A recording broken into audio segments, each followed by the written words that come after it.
चलो भाई, अभी हम क्वेश्चन करेंगे एडिशनल फाइनेंसिंग नीड का। सही है।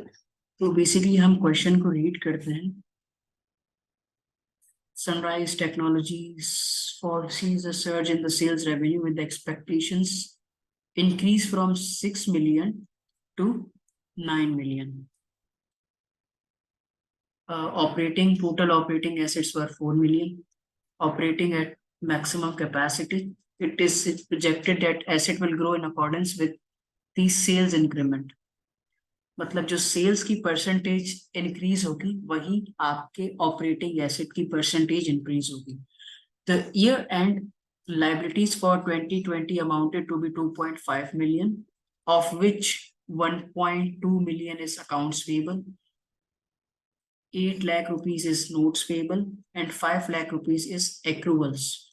The company maintains a profit margin of 9% and maintains a dividend payout of ratio of 70%. ये हमने एक सिंपल सा सवाल पढ़ लिया। अब आती है एएफएन का मतलब क्या होता है, एएफएन का फॉर्मूला क्या होता है, या इसको कैलकुलेट कैसे करते हैं बिजनेसेस। बेसिकली ये मतलब जब आप कोई इन्वेस्टमेंट करते हो या आपको कैश फ्लो की जरूरत होती है इन्वेस्टमेंट के लिए, तो उसकी नीड को बताने के लिए ये कैलकुलेट होता है कि आपके इन्वेस्टमेंट इंक्रीज से या सेल्स इंक्रीज से आपके एसेट्स पे क्या फर्क पड़ेगा, आपकी लाइबिलिटीज पे कितना फर्क पड़ेगा, और आपकी रिटेन्ड अर्निंग्स पे कितना फर्क पड़ेगा। तो बेसिकली इसका फॉर्मूला है एएफएन यानी एडिशनल फाइनेंसिंग नीड, और this is known as A star.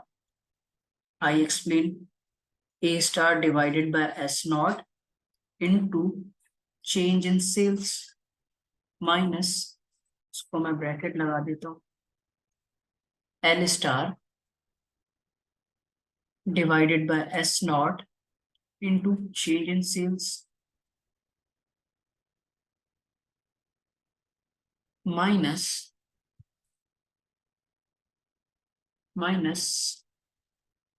uh, margin margin of sale margin of sale into 1 minus dividend payout। सही है। ये बेसिकली हमारा फॉर्मूला है। अब मैं इसको एक्सप्लेन कर लेता हूँ। जो ये वाली ब्रैकेट में चीज क्लोज है इसको हम कहते हैं increase in assets, increase in assets. और ये जो एल स्टार वाली टर्म्स जो ब्रैकेट में क्लोज है इसको हम कहते हैं increase in liabilities, increase in liabilities. अब आप बोलेंगे ये तो आपने एसेट और लाइबिलिटी बोले, तो एसेट और लाइबिलिटी ऑपरेटिंग वाले की बात हो रही है। ऑपरेटिंग एसेट में इतना इंक्रीज आएगा, ऑपरेटिंग लाइबिलिटीज में इतना इंक्रीज आएगा। और ये वाली जो दो चीजें हैं ये हमें बताती हैं increase increase in retained earnings, retained earnings. ठीक है। अब मैं इनकी टर्म्स को एक्सप्लेन करता हूँ। ए स्टार का मतलब क्या होता है, operating assets, operating assets. L star का मतलब क्या होता है, ऑपरेटिंग लाइबिलिटीज।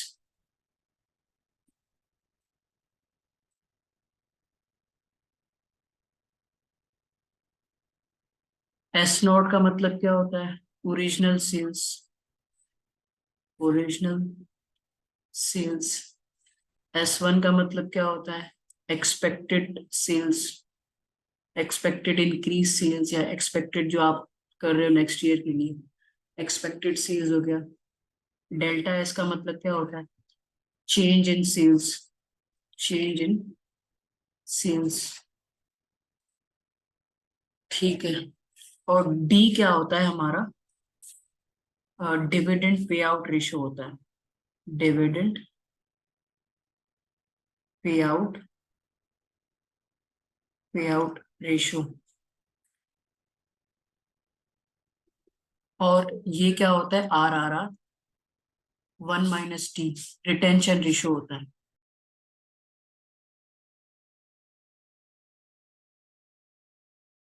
रिटेंशन रेशो होता है।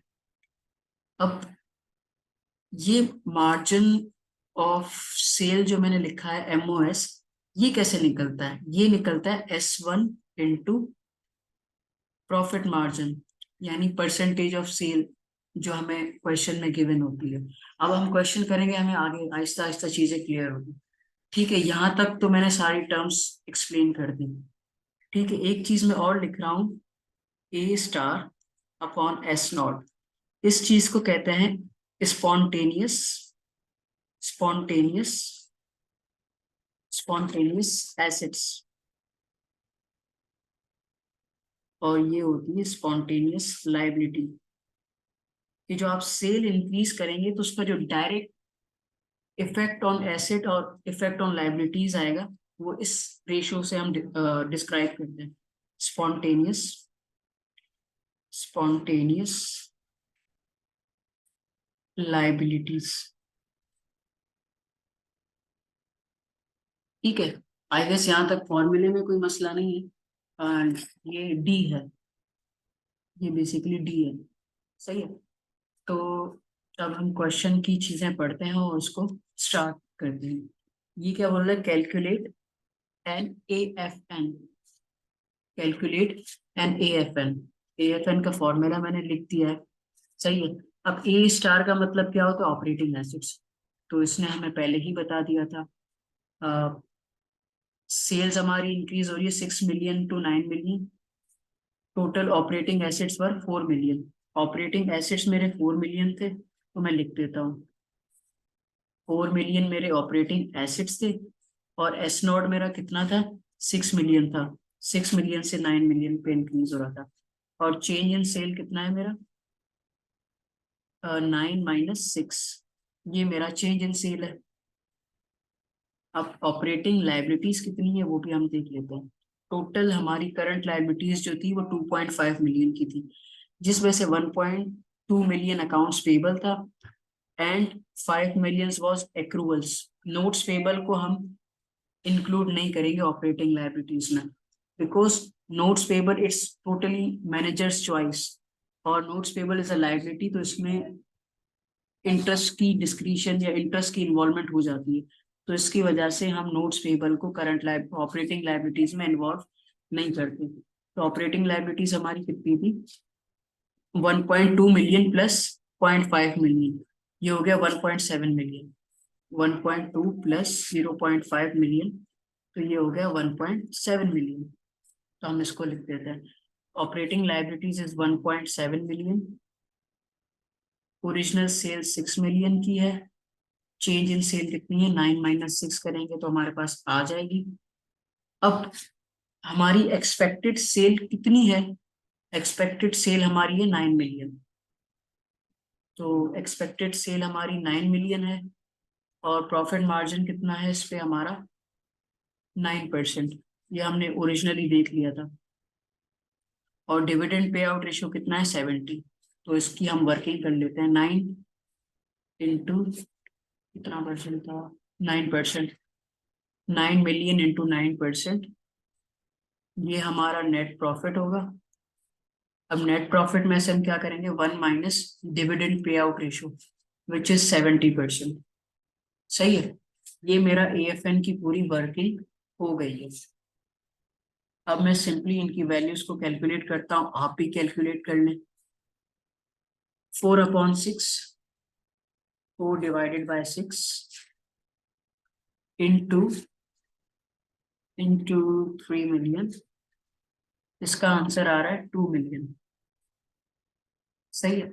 अब लाइबिलिटीज का इंक्रीज हम देखते हैं, 1.7/6 इंटू 3, ये आ रहा है 0.85 million. And 9 into 0.09,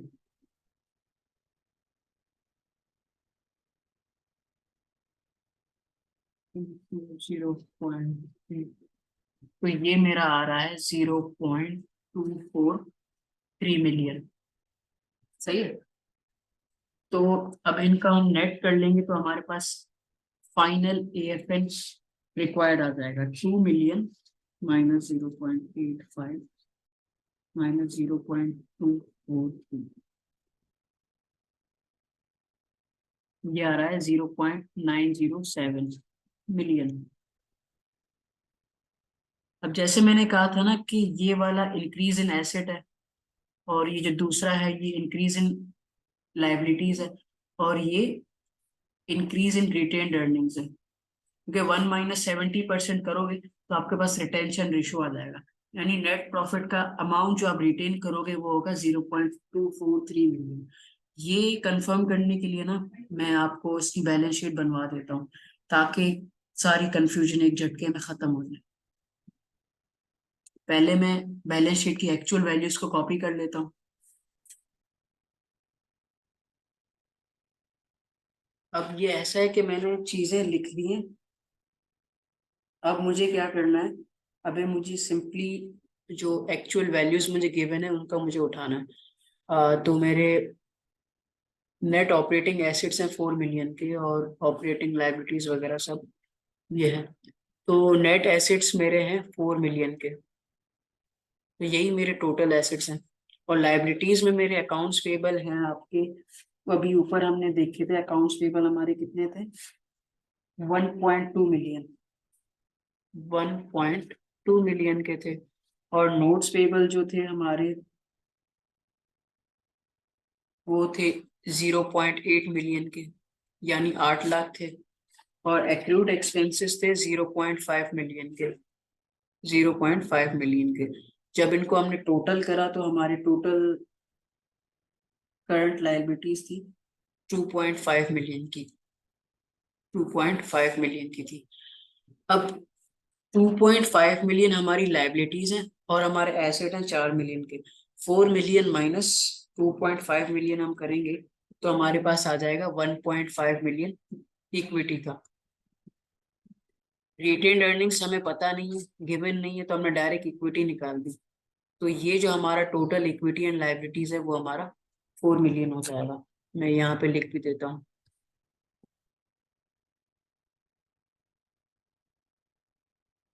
total equity and liabilities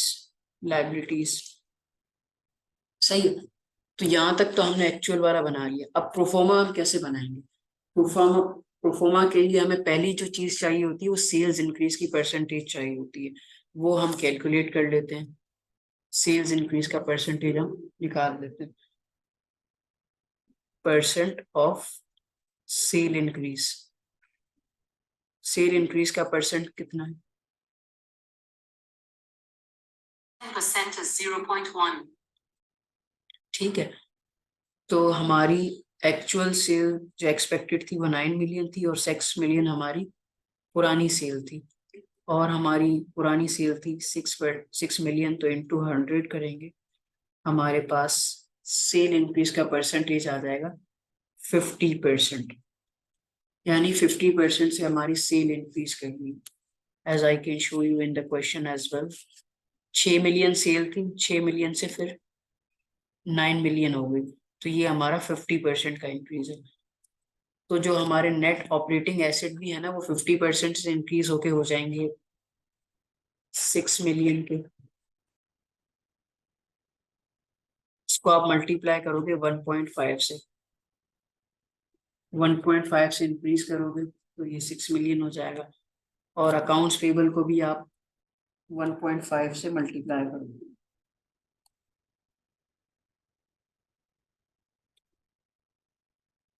one point five into 1.2 which is also 1.8 million. सही है। अब एक्रूड एक्सपेंसेस है 0.5 इंटू 1.5, तो ये हो जाएंगे 0.75 मिलियन। नोट्स पेबल को हम एज इट इज रहने देंगे। तो इसके बाद हमारी टोटल लाइबिलिटीज कितनी होंगी वो हम देख लेते हैं। 1.8 प्लस 0.8 प्लस 0.75, तो अब हमारी एक्रू ऑपरेटिंग लाइबिलिटीज या जो टोटल लाइबिलिटीज इंक्रीज हो रही हैं आफ्टर इंक्रीजिंग ऑपरेटिंग लाइबिलिटीज, वो हो रही है 3.35 मिलियन। सही है। इक्विटी सेम रहेगी, इक्विटी सेम रहेगी। रिटेन्ड अर्निंग्स में कितना इंक्रीज हो रहा है? रिटेन्ड अर्निंग्स में इंक्रीज हो रहा है 0.243 मिलियन, 0.243 मिलियन। सही है। तो अब हम कैलकुलेट कर लेंगे total operating equities and liabilities, which is 1.5 million plus 0.243 million plus all liabilities। all liabilities कितनी है? 3.35 मिलियन। तो ये हमारे पास बैलेंस कुछ आ रहा है 5.093। अब you might be noticing a difference. Total operating assets हमारे 6 मिलियन के थे और टोटल इक्विटी एंड लाइबिलिटीज हमारी कितनी है? 5.093। तो अब हम करते क्या है? अब हम बेसिकली हम डिफरेंस ले लेते हैं। टोटल एसेट्स हमारे कितने थे? टोटल एसेट्स हमारे थे 6 मिलियन के। After after increase in operating assets and operating liabilities 6 million थे, जैसा ऊपर हमारा बैलेंस शीट में शो हो रहा है। और इक्विटी एंड लाइबिलिटीज कितने हैं? 5.093। सही है।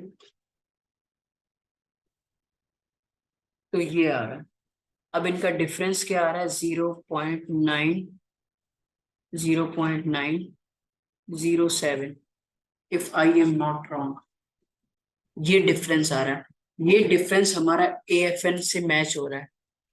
जैसे पार्ट ए में हमने एएफएन निकाला था और यहाँ पे ये डिफरेंस हमारा मैच हो रहा है। तो ये हमारा क्या है? बेसिकली एएफएन है। ये हमें एडिशनल फाइनेंसिंग करनी पड़ेगी। अब ये कहाँ से करनी है? ये क्वेश्चन में बेसिकली एक रिक्वायरमेंट थी नहीं, क्वेश्चन में एक रिक्वायरमेंट थी भी नहीं, हमें इसको खुद से एडजस्ट करना पड़ेगा। ठीक है।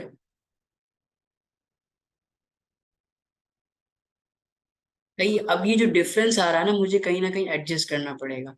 अब अगर वो आपसे बैलेंस शीट की रिक्वायरमेंट करता तो वो आपको बोल देता कि आप नोट्स टेबल में डाल दो, आप लॉन्ग टर्म डेट में डाल दो। अब ना यहाँ पे हमारे पास लॉन्ग टर्म डेट है, ना उसने हमें बताया कि आपको ये चीजें एडजस्ट कहाँ से करनी है। तो बेस्ट इस कि हम सेपरेट चीज दिखा दें, ताकि अगर वो हमसे पूछे तो हम, या अगर उसने हमसे पूछा नहीं है तो उसको पता चले बंदा पढ़ा लिखा है, मतलब उसने चीजें पढ़ी हुई है। तो देखो, फाइनेंसिंग में हम कुछ भी नहीं करेंगे। नेट ऑपरेटिंग एसेट्स में हमें छेड़ना नहीं है। अकाउंट्स पेबल हमने इंक्रीज कर दिए हैं, नोट्स पेबल को हमें इंक्रीज नहीं करना, उसने बताया नहीं। और ये सारी चीजें एज इट इज सेम रहेंगी। और जो रिटेन्ड अर्निंग्स पे और जो करंट एसेट्स पे इफेक्ट हमारा आ रहा था वो हमने कर दिया है। और तो हम बेसिकली यहाँ पे एएफएन में लिख देंगे 0.907।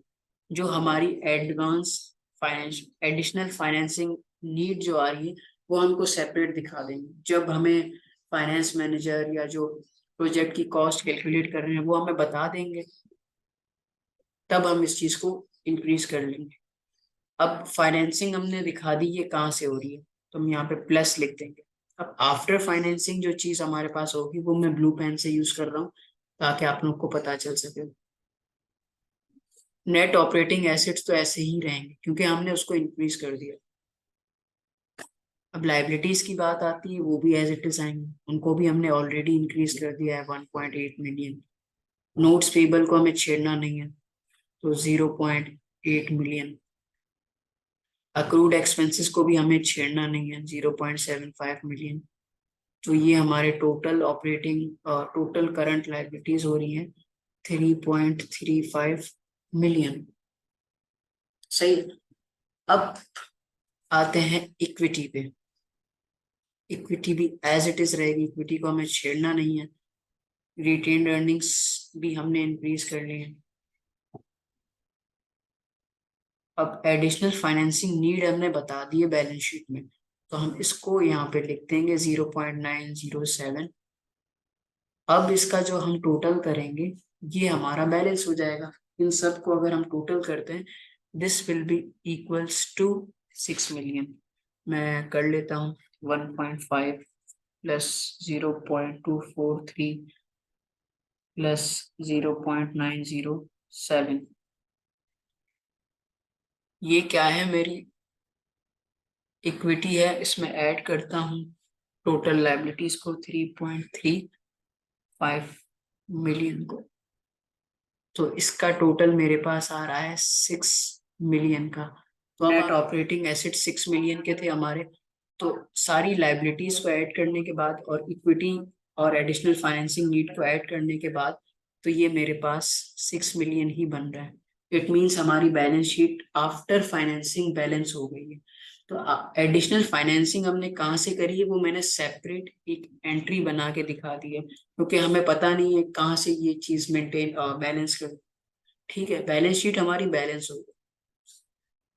तो प्रोफोमा में आपको ये सारी चीजें दिखानी होती है। जैसे एएफएन में मैंने कहा था कि ये चीज मैं आपको दिखाऊंगा बैलेंस शीट में प्रोफोमा में कैसे बैलेंस होती है। देखो, रिटेन्ड अर्निंग्स तो मैंने सेपरेटली दिखा दी। ये एएफएन के ऊपर रिटेन्ड अर्निंग्स आपको शो हो रहा है, सही है। अब रिटेन्ड अर्निंग्स मैंने आपको दिखा दी। अब ऑपरेटिंग एसेट्स में कैसे दिखाऊं? जितने भी ऑपरेटिंग एसेट्स आपने इंक्रीज किए हैं आप देख लो। एक्चुअल ऑपरेटिंग एसेट्स थे 4 मिलियन, प्रोफोमा में जो ऑपरेटिंग एसेट्स थे वो 6 मिलियन। अगर इनका आप डिफरेंस करोगे ना तो इनका डिफरेंस 2 मिलियन ही आया। सही है। एएफएन बेसिकली क्या दिखाता है कि जब आप प्रोफोमा बनाओगे तो आपकी वैल्यूज में नेट में कितना इफेक्ट आएगा। सही है। अब ऑपरेटिंग एसेट का भी मैंने आपको बता दिया कि भाई यहाँ पे 2 मिलियन से इंक्रीज हो रहा है। ये ऑपरेटिंग एसेट्स रिटेन्ड अर्निंग्स आपको समझ में आ गया। अब आते हैं ऑपरेटिंग लाइबिलिटीज में। आपकी प्रोफोमा के बाद क्या आ रही है 3.35 ऑपरेटिंग लाइबिलिटीज। और ओरिजिनली कितनी थी? ओरिजिनली कितनी थी? 2.5। 2.5। तो ये आ रही है 0.8। 0.85। तो ये भी आपको प्रूव हो गया कि भाई हमने वर्किंग सही करी है। ये टोटली जो आपका बेस करता है ना सिस्टम, वो प्रोफोमा पे करता है। आई होप ये आपको ये चीज समझ में आ गई होगी। आप सिंपली क्या करो, अकाउंट्स पेबल को ऐड करो अक्रूड एक्सपेंसेस में। सही है। तो ये आपके पास आ जाएगा 3.35 मिलियन। ये चीज प्रूव होगी। That's it. अगर समझ में नहीं आया तो आप मुझे मैसेज करके पूछ लो या आप कमेंट कर लो। ठीक है। ये हमारा क्वेश्चन था। ये हमने एएफएन कैलकुलेट करा और इसके बाद हमने प्रोफोमा बना के which was not our requirement. But अगर पूछेगा तो भी आपको सेम टू सेम बनाना है। ठीक है। मेरा जो ये प्रोफोमा बनाने का जो क्या बोलते हैं एम था, या जो आपको प्रूफ कराना था चीजों को, कि भाई ये जो हमने लिखा था increase in asset, increase in liabilities and increase in retained earning, ये तीनों चीजें एएफएन की आपको बैलेंस शीट में शो हो जाती है। ठीक है। आई गेस ये क्वेश्चन आपको क्लियर है। We are done with it. Thank you so much.